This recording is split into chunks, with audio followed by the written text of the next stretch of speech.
I did not have a black classmate, teacher, person of authority, or person I spent more than a few hours a month with at a time until I was almost 17. Let me ask you a question. Camel just popped up with a good question. I don't know if I've ever thought of it myself specifically. He says, please ask Scott why there is such a place exists as the Bible Belt in the South. What's the main reason a lot of people are more religious in that area? And I don't have a good answer for that either. Having grown up mostly in the South, I don't know why it's more prevalent and more deep-seated, if you will, because there's certainly religious people. I mean, I live in Chicago. There's big churches here, like we just said, the Pope's from here. But the South, it's different. There's a different fabric down there than there is everywhere else I've lived. I've lived California to Pennsylvania and parts in between. Yeah. Any thoughts on that? Oh, I have thoughts. Anytime you talk about Southern history, there is one subject you cannot leave out. What's that? And that is slavery and the racism that came in after that. Yeah. And just from exploration of kind of history of religion in the South and stuff like that, former slaves and even current slaves at the time, they weren't allowed to read. They weren't allowed to learn how to read. True. So the first thing that they started becoming allowed to read was the Bible. Well, good point. And not only that, but to facilitate slavery and kind of make it more palatable, Thomas Jefferson and some of his ilk created a slaver's Bible that left in all of the horrendous parts about slavery and took out a lot of the parts that, because it never actually says negative things about slavery directly, they took out a lot of the parts of treat your brother equally type of stuff. So there was literally a slaver's Bible that they would let the slaves read so that the slaves would learn that is like their biblically given part. Yeah. Which is why you have such a rise in African-American churches in the South from former slaves on. And not only that, but they've even branched off, because very similar situation with No Atheists in Foxholes. You're a slave and someone tells you that they're going to teach you about this, this God that's going to help you in a second life, so you don't have to worry so much about this one.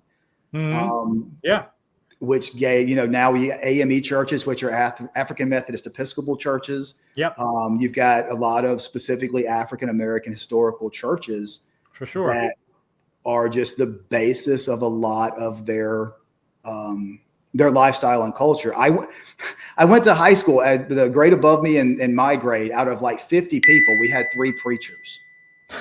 Two of them were actively giving sermons while they were in high school.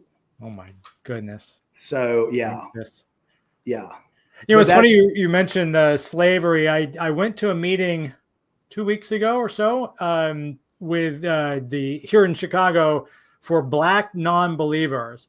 And I wanted to go because, like you, I grew up in the South. I'm very familiar with the Black churches and the Black community and how church plays a part in that. But I'm very familiar with it as a white person in the society, because you and I both, because of our ages, we also went to school with Black people. Unlike, say, our parents, it was segregated.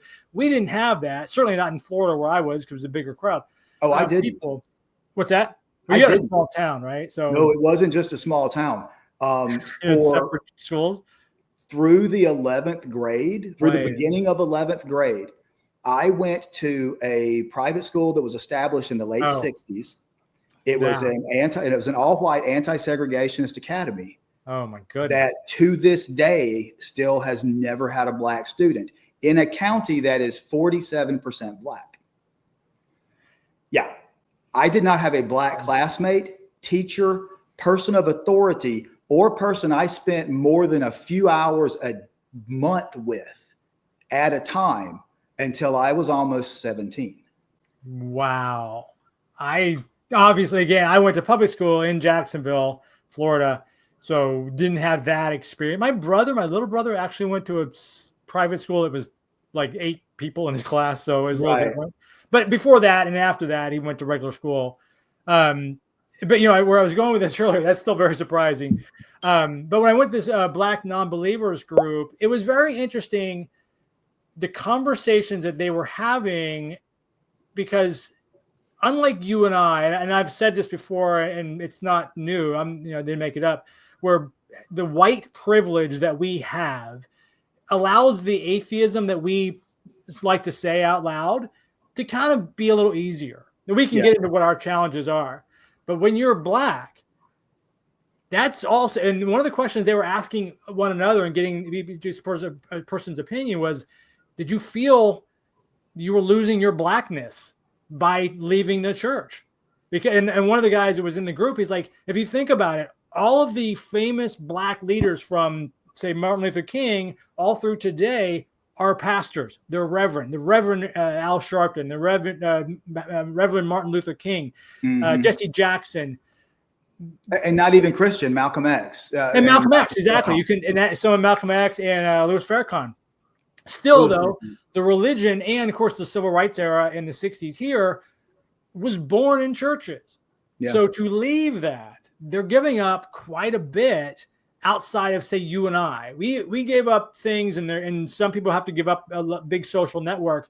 But I never thought about losing my identity, say, as a white person, because that's just not how it works in our community. But within their community, it did. So back to your earlier point that it influences the entire South is probably absolutely true. There's definitely, that is a significant factor, because it's just born out of it. And then going back to your point again, if back then in the 1800s and earlier, you've got white society and Black society, essentially that's it.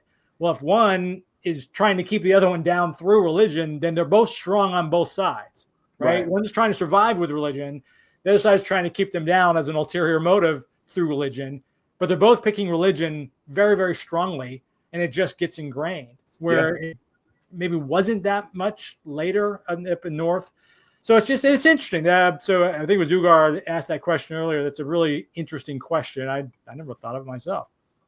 Yeah, there's a really interesting intersectionality there, because they're most of your social grouping, because you weren't allowed to go. It's like during the pre-civil rights movement, you weren't allowed to go to white theaters. You weren't allowed to go to a lot of white things. So most of the culture around where we were, it was church was the main thing. That was it. And that's what, like I said, when I went to this group, that's essentially what they said. Is like, I grew up in the church, and the society and the community went to church. It wasn't really an option. Even if you weren't a particularly strong believer, that's just where your society went. Yeah. That's where you interacted with one another. Even in a town like Chicago, which is obviously, in terms of just sheer numbers, it's still the percentage is lower than, say, white society. But just because there's 10 million people in this town, that's a large chunk of people. You go to a small town where there might be 100 Black people in the entire tiny little southern town. You have to group together, and the place you group together is at church. It's just the way it is.